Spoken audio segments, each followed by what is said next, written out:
I hopped onto Battlefield 5 the other day after a few months of not playing. I played a few rounds and looked at my screen and thought, it's been almost a year since Battlefield 5 released, so why does it still suck? Before I get into the negatives, I am going to highlight some positive of this game, and very few. Things that it did pretty well, in my opinion. The maps seem pretty well designed, aside from a couple, and albeit a little smaller than past titles, but they still hold up. The squad revive system isn't all that terrible, and I'd wish I'd seen it in other previous titles, such as Battlefield 4, even Battlefield 1. But that's it. Battlefield 5 released in November of last year, and was met with some pretty mixed reviews, all of which were deserved. You have to think. DICE and EA had been working together on the Star Wars Battlefront games, and that was not going well whatsoever. Besides surprise mechanics and the like aside, the game was truly just unfinished, which was upsetting for people who paid $60 US for a full release and had very little to play. The final chapter in the campaign was still unfinished, Firestorm wouldn't see a release until mid-2019, and the Tides of War and practice range options were blacked out until almost a month past release. The final chapter of the single player wasn't too bad. Tides of War is a very meh experience for a weekly progress tree, and practice range was just straight up shit. Regardless, all of those should have been finished upon the release date and not delayed any further. Then, the kicker. Fucking Firestorm. A shit battle royale released way too late on a platform that it shouldn't have been released with. Just like Black Ops 4, I believe both battle royale modes should have been free to play. So, with the past taken care of, what does the future hold for Battlefield 5? Not much at all. Considering more players are still playing Battlefield 1, Battlefield 5 has still been met with bad reception, for a number of reasons too.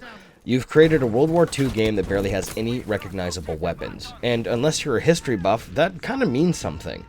Mind you, I am Canadian and I do appreciate the British firearms that have been added, but the lack of anything American is appalling. Considering that a large chunk of the war was fought by them, I am baffled at the amount of obsolete weapons that were even added. The Winchester Model 1907 or the M1907 SF in-game barely saw any use during the war, as the M1 carbine was a better bet in the long run. It was smaller, more compact, and it carried a better round. The Ribby Rolls 1918 was an asset reused from Battlefield 1 and never saw any action during the war, both wars, whatsoever. Only one was ever made as an attempt to introduce a shoulder-mounted MG by the French during the First World War. These are just two examples of many in-game that make no sense. Like, where the fuck's the M1 Garand? The M1919? Probably nowhere in sight at this point. One thing I have always disliked in games like this is how long it takes to kill someone with a normal rifle or machine gun, but no one shrugs off a 303 British round going through their chest, thank you. That aside, the Battlefield series is pretty good at having the hardcore mode introduced. This time around, it's looking like it isn't in the books to be added. Reading an article on Game Informer, a journalist asked about the hardcore mode. The response by the developer was this: "Right now, we don't have anything. We've not committed yet to the roadmap of where we're going to go. But the big thing with the launch of private matches is giving players the tools to sort of create those experiences." This article was written in June 2019, so apparently it's things we're going to see. But that brings me to my next point. Where the fuck are the private servers? Nowhere to be found of yet, which is extremely frustrating. This is the one thing that could go around this hardcore mode thing, and it used to be released pretty fucking early. Though hardcore on BF1 took some time, it was still at least added. One of the new maps released, which I have yet to play on, is apparently DICE pulling an Activision thing by including a Metro-style map in its third rendition, similar to that of Nuketown. I enjoyed the map in Battlefield 3. It was an alright addition to Battlefield 4, considering it was in a modern setting, but that is where they should have left it. In my opinion, it is quite lazy to introduce a map that has been used prior and throw it in people's faces as a throwback, so to speak. Remember, Battlefield 3 is only 8 years old at this point. It's only last gen. It's not even considered retro yet. There are talk about real throwback maps from Battlefield 1942, which is a throwback and would be really nice to see. But it's Iwo Jima, not fucking Iwo Jima. That bothers the hell out of me. The biggest thing for a game is its first year. Fuck that. First few months. That really gives a good depiction of what the future holds and how the developers are going to handle things. So far, Battlefield 5 has not done a very good job in their first year, which really sucks, considering that the Battlefield franchise is very well loved. We had games like Battlefield 3, 4, and 1 hold up quite well and were extremely enjoyable. Battlefield 5 just looks pretty, just like Star Wars Battlefront does. Just doesn't play exceptionally well. The progress trees have been broken, unlocking new guns seems more of a chore than it's worth as most of them are hard to handle, and the lack of hardcore mode means that you're shooting someone a multitude of times until you get the satisfaction of a kill. I understand they changed time to kill, but it still seems unbalanced to me.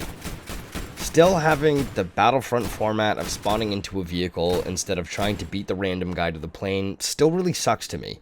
That was a big part of Battlefield, waiting for a helicopter or tank to spawn instead of just waiting in a menu for the icon to appear.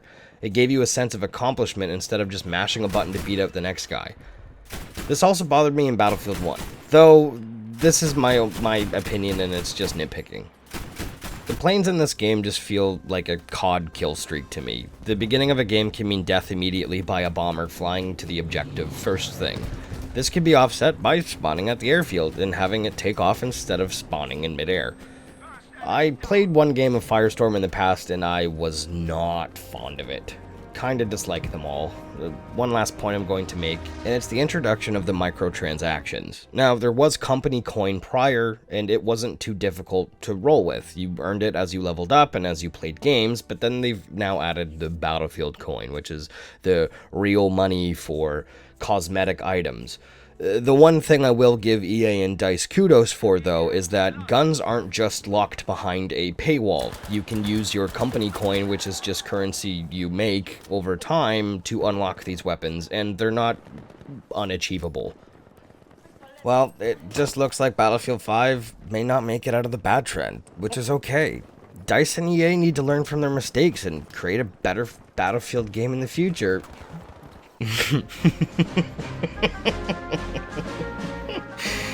Looks like Battlefield's fucked from here on out, folks. Let's look forward to the new Call of Duty. I can't believe I'm fucking saying that.